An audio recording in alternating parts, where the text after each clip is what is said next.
మున్షీ ప్రేమ్చంద్ గారు రాసిన ఈద్గా ఇది కేవలం ఒక పండుగ రోజు కథ కాదండి. ఇదొక చిన్న పిల్లాడి స్వచ్ఛమైన ప్రేమ, అతను చేసిన ఒక గొప్ప త్యాగం గురించి చెబుతుంది.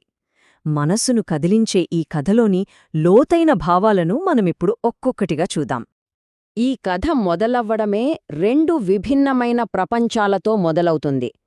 ఒకవైపేమో పండగ వచ్చిందని పిల్లలందరి కేరింతలు, వాళ్ల ఆనందం.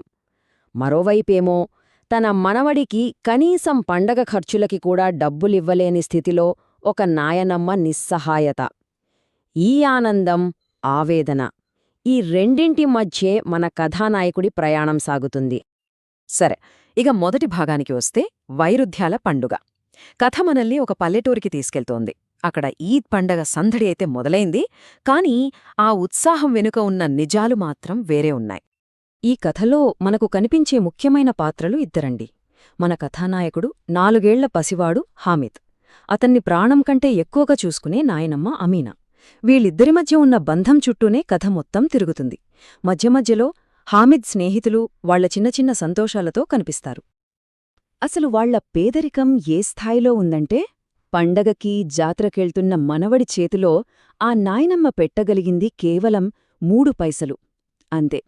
ఆలోచించండి, కేవలం 3 పైసలు. ఈ 3 నాణేలతో ఆ పిల్లాడేం చేయగలడు? ఇక్కడే అసలు కథ మొదలవుతుంది. సరే, ఇప్పుడు రెండవ భాగానికి వెళ్దాం. జాతరలోని ఆకర్షణలు.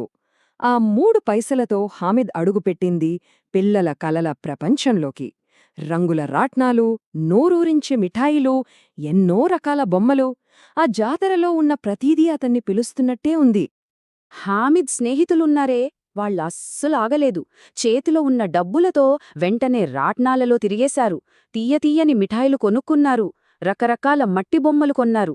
వాళ్ల దృష్టిలో అదే అసలైన పండగ సంబరం.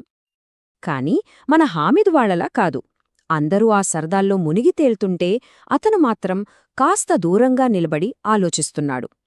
ఈ మట్టి బొమ్మలు కింద పడితే పగిలిపోతాయి. ఈ మిఠాయిలు తింటే అయిపోతాయి. మరి శాశ్వతంగా ఉండేదేది?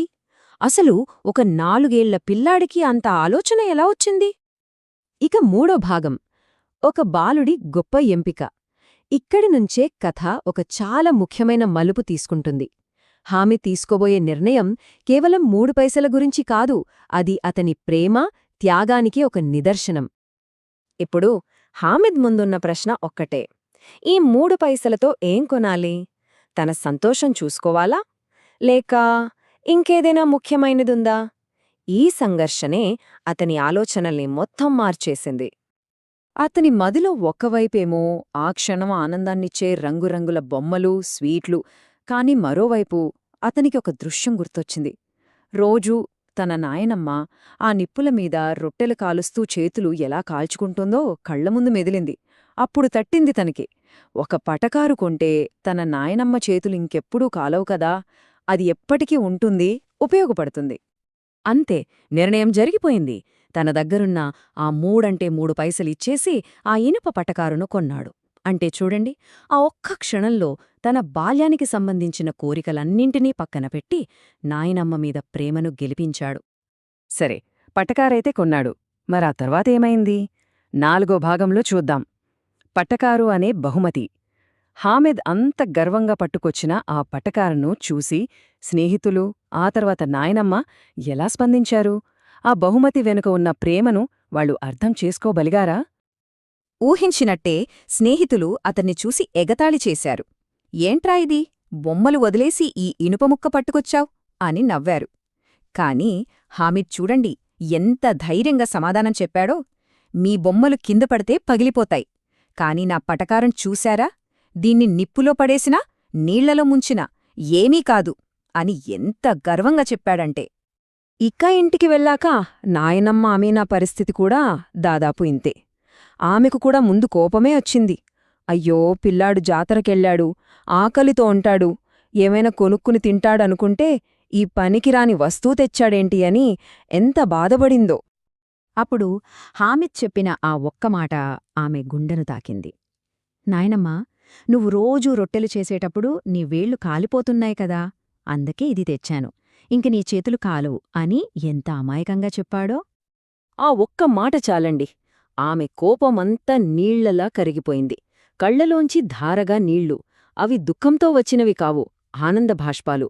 ఆ క్షణంలో ఆమె చేతిలో ఉన్నది ఓ ఇనుప వస్తువు కాదు, తన మనవడి నిస్వార్థమైన కొలవలేని ప్రేమకు ప్రతిరూపం.